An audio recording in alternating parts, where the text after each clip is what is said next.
بسم اللہ الرحمن الرحیم نحمدہ ونصلی علی رسولہ الکریم۔ دوستو بزرگوں، ہمارا جو سیرت کا موضوع چل رہا تھا تو ہم اس پر یہاں پر پہنچے تھے کہ حضور اقدس صلی اللہ علیہ وسلم نے ایک قافلہ تیار کیا اور آپ صلی اللہ علیہ وسلم اس قافلے کے ساتھ نکلے مدینے سے باہر۔ تو مدینے سے باہر آپ نے صلی اللہ علیہ وسلم نے فرمایا کہ کوئی مدینے میں داخل ہو بھلے ہو، پر کوئی مدینے سے نکل نہ پائے۔ ہر جگہ پہ آپ صلی اللہ علیہ وسلم نے اپنے لوگوں کو بٹھا دیا۔ تو پھر نبی پاک صلی اللہ علیہ وسلم حضرت علی کرم اللہ وجہہ کو اور ایک دوسرے صحابی ہیں حضرت زبیر بن عوام، تو ان دونوں کو نبی پاک صلی اللہ علیہ وسلم نے بھیجا کہ تم لوگ جاؤ، اور ایک عورت ہے جو فلاں جگہ پہ تم کو ملے گی، اس کا نام تھا اناق،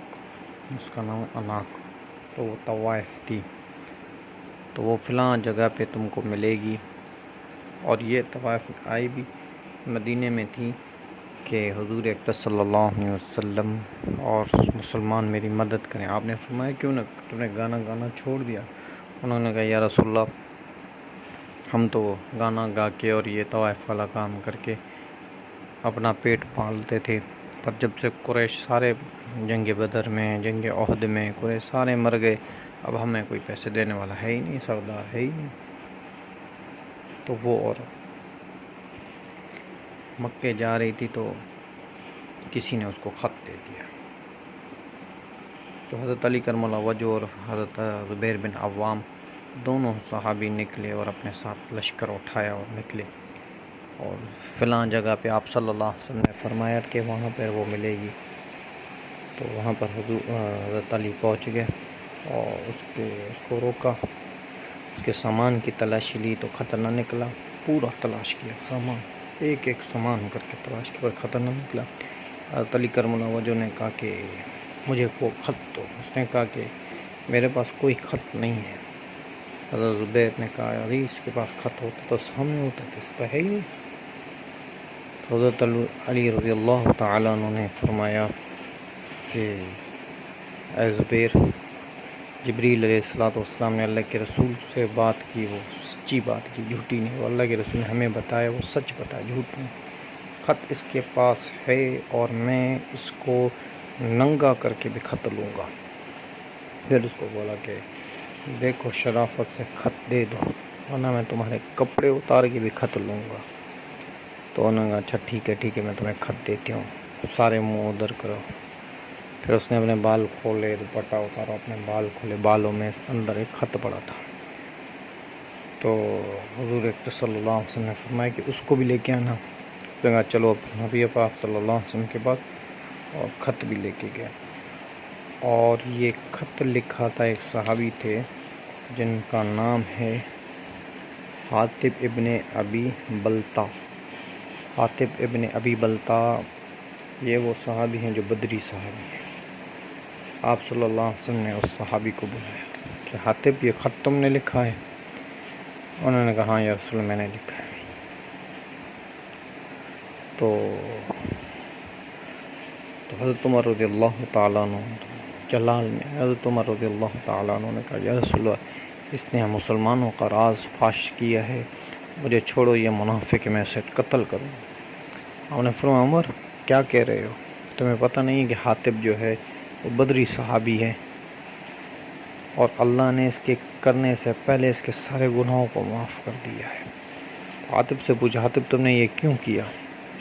حاطب نے کہا یا رسول اللہ میں نہ ہی منافق ہوں اور نہ ہی میرے دل میں کوئی شک ہے اس بات کا کہ آپ کو اللہ فتح نہیں دے گا، پر میں نے اسی لیے کہ میرے بیوی بچے جو ہیں وہ مکے میں تھے، میں نے کہا کہ مکے والوں پر، قریشیوں کے اوپر میں کچھ ان پہ ڈال دوں، وزن ڈال دوں، یہ بات کہہ کے تو قریش میرے بچوں کا، میری بیوی کا، میرے گھر کا خیال رکھے، یہی بات ہے رسول، اور کوئی بات۔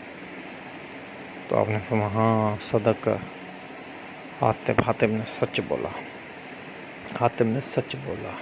تو آپ نے فرمایا یہ بدری صحابی ہے جس کے اللہ نے کرنے سے پہلے سارے گناہوں کو معاف کر دیا ہے۔ تو حضور اکرم صلی اللہ علیہ وسلم وہاں سے قافلہ آپ صلی اللہ علیہ وسلم نے چلایا. تو ایک آدمی ہے جس کا نام ہے اقرا ابن ابن حابس نام ہے، تمیمی. سارا لشکر وہ قبیلہ لے کر آیا اور مسلمان ہو گیا. سارا لشکر، سارا قبیلہ لے کے آیا، مسلمان ہو گیا. تمیمی ایک قبیلہ تھا، وہ سارا مسلمان ہو گیا. پھر آپ صلی اللہ علیہ وسلم کو بڑی خوشی ہوئی، اتنا بڑا مسلمان ہو. تھوڑی دیر میں بنو سلیم کا 1000 کا گھڑ سوار لشکر، اس کے ساتھ سارے کے سارے قافلے میں لوگ تھے، وہ بھی آ کے مسلمان ہو گئے. تو اتنی ہی دیر میں اوہن ابن حسن جو بنو غطفان کا جو سردار تھا احمق کو، وہ بھی آیا. اس نے کہا اشہد ان لا الہ الا اللہ، اور اپنے قبیلے کے ساتھ ہے، وہ بھی مسلمان ہو گیا. اوہت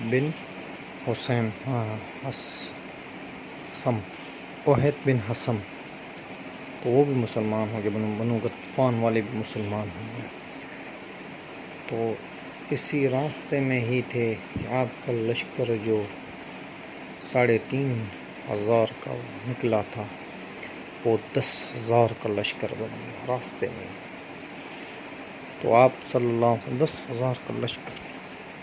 تو آپ صلی اللہ علیہ وسلم نے فرمایا طائف کی طرف منہ کرو، طائف کی طرف چلو. تو سب نے فرمایا، سب نے کے دل میں تھا. ایک ہے بنی حواند کے پاس چل رہے ہیں، اس کے پاس نبی پاک صلی اللہ علیہ وسلم جنگ کرنے کا ارادہ کیا ہے.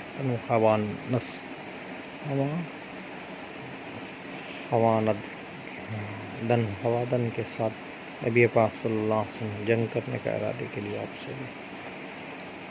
تو آپ اندازہ لگائیں کہ حضور اکرم صلی اللہ علیہ وسلم کتنے بڑے جرنیل تھے، کیسے قافلے کو 10,000 کا لشکر چلا رہے ہیں. تو کیسے آپ نے کسی رازداری سے آپ سارا کام کیا. جب وہاں پہ پہنچے تو آپ صلی اللہ علیہ وسلم نے فرمایا کہ طائف اور مکے کے جب بیچ میں پہنچے تو آپ صلی اللہ علیہ وسلم نے کہا اب مکے چلو. سارا قافلہ مکے آیا. 4 میل تک لشکر کو پتہ نہیں تھا کہ ہم کہاں جا رہے ہیں. جب مکے کے قریب 4 میل کے قریب پہنچے، پھر ان کو پتہ چلا کہ ہم آئے ہیں مدینہ. بدیل بن ورقہ جو ہے وہ روزانہ نکلتا تھا شام کے ٹائم پہ، رات کے ٹائم پہ، کہ لشکر آیا ہے یا نہیں، مسلمانوں کا لشکر آیا ہے یا نہیں. اس نے کہا کہ نبی پاک صلی اللہ علیہ وسلم اتنا بڑا لشکر تو نہیں لے کے آئیں گے، زیادہ سے زیادہ 200 300 400 ہماری مدد کے لیے لے کے آئیں گے، زیادہ تو لشکر نہیں لے کے آئیں. اتنا بڑا لشکر. ابو سفیان، حکیم بن حزام یہ بھی وہاں سے اپنی جگہ سے نکلا، یہ بھی نکلا. اور بدے بن ورقہ بھی اپنی جگہ سے نکلا. تو انہوں نے کہا جب انہوں نے تینوں نے مجھے یہ کیا ہے، کون سا لشکر ہونا ہے، مجھے پتہ نہیں ہے. تینوں نے کہا مجھے پتہ نہیں ہے. تینوں نے کہا لا علمی ہے ہمیں. تو انہوں نے کہا ضرور مسلمانوں کو تم نے دعوت دے کے بلایا ہوگا اپنی مدد کے لیے، میں نے تو نہیں بلایا مسلمانوں کو. اور پھر تم کیوں نکلے ہو باہر؟ اس نے کہا تم کیوں نکلے ہو باہر، میں بھی تو سردار ہوں، بنو خزاعہ کا سردار، تم سے سوال کرتا ہوں، تم کیوں نکلے ہو باہر؟ اس نے کہا چلو معلومات کرتے ہیں. معلومات کا کوئی نہیں ہے، اتنی آگ جل رہی ہے، یہ جو ضرور مسلمانوں کا لشکر ہوگا، اور اگر اتنے لوگوں نے حملہ کر دیا مکے پہ تو بچہ نہیں بچے گا. تو ابو سفیان جو تھا وہ ڈر گیا. ابو سفیان نبی پاک صلی اللہ علیہ وسلم کا وہ لشکر 10,000 کا لشکر دیکھ کے ڈر گئے. اور اتنے میں حضرت عباس رضی اللہ تعالیٰ عنہ ابو مطلب کو پتہ چلا، نبی پاک صلی اللہ علیہ وسلم کے چاچا تھے، ان کو پتہ چلا، ان کے دل میں اسلام تو آ چکا تھا، پر ان کو پتہ چلا تو مسلمانوں کا لشکر آیا، فوراً دوڑتے ہوئے آئے اور پوچھا مسلمانوں کا نبی پاک صلی اللہ علیہ وسلم کہاں ہے؟ تو حضرت عمر نے ان کی آواز سنی، انہوں نے کہا آؤ میں تمہیں نبی پاک صلی اللہ علیہ وسلم کا خیمہ دکھاؤں۔ اس نے کہا عمر تم کیا بول رہے ہو، میں تو کلمہ پڑھ کے مسلمان ہو گیا ہوں، اشہد ان لا الہ الا اللہ واشہد ان محمد عبدہ ورسولہ۔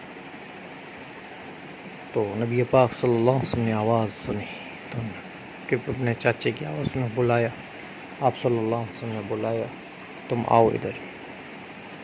پھر نبی پاک صلی اللہ علیہ وسلم نے آواز سنی اور آپ صلی اللہ علیہ وسلم نے بلایا، اور آپ صلی اللہ علیہ وسلم کو اتنی خوشی ہوئی، پھر آپ کے سامنے حضرت عباس نے کلمہ پڑھا اور آپ کو اتنی خوشی ہوئی کہ اے آپ نے مسلمانوں، اس سے زیادہ خوشی کا کیا منظر کہ مکے کے سردار بھی آج مسلمان ہو رہے ہیں تمہارے سامنے، اور میرا چاچا بھی مسلمان۔ بولو اللہ اکبر کے لشکر میں مطلب وہ لگ گئے، اللہ اکبر کے لگ۔ پھر حضرت عباس نے کہا یا رسول اللہ اتنا بڑا آپ لشکر لے کے آئے ہیں، اگر آپ حملہ کر دیں گے تو مکے میں ایک بچہ بھی نہیں بچے گا، اور یہ مکے والے جو ہیں یا رسول اللہ آپ کا خاندان ہے، قریش جو ہے آپ کا خاندان ہے، ایک بچہ بھی ان کا نہیں بچے گا، اگر اتنے لوگوں نے آ کر حملہ کیا قتل و غارت ہو جائے گی یا رسول اللہ۔ تو آپ نے فرمایا پھر بنو بکر کے ساتھ مل کے مکے والوں نے بنو خزا کو کیوں، ہم تو اس کا بدلہ لینے آئے ہیں یا رسول اللہ آپ معاف کر دیں، آپ کے ساتھ بڑا لشکر ہے۔ آپ نے فرمایا اے عباس تم معافی مانگ رہے ہو، پر قریش تو مجھ سے معافی نہیں مانگ رہے، قریش کا سردار یا قریش تو مجھ سے معافی نہیں مانگ رہے۔ تو حضرت عباس نے کہا یا رسول اللہ اگر آپ مجھے اجازت دیں تو میں جا کے قریش سے بات کروں، ابو سفیان سے بات کروں کہ وہ کیا بولتا ہے۔ میں فرمایا اجازت دے، تو انشاءاللہ زندگی رہے گی تو بات چلتی رہے گی۔ وما علینا الا البلاغ،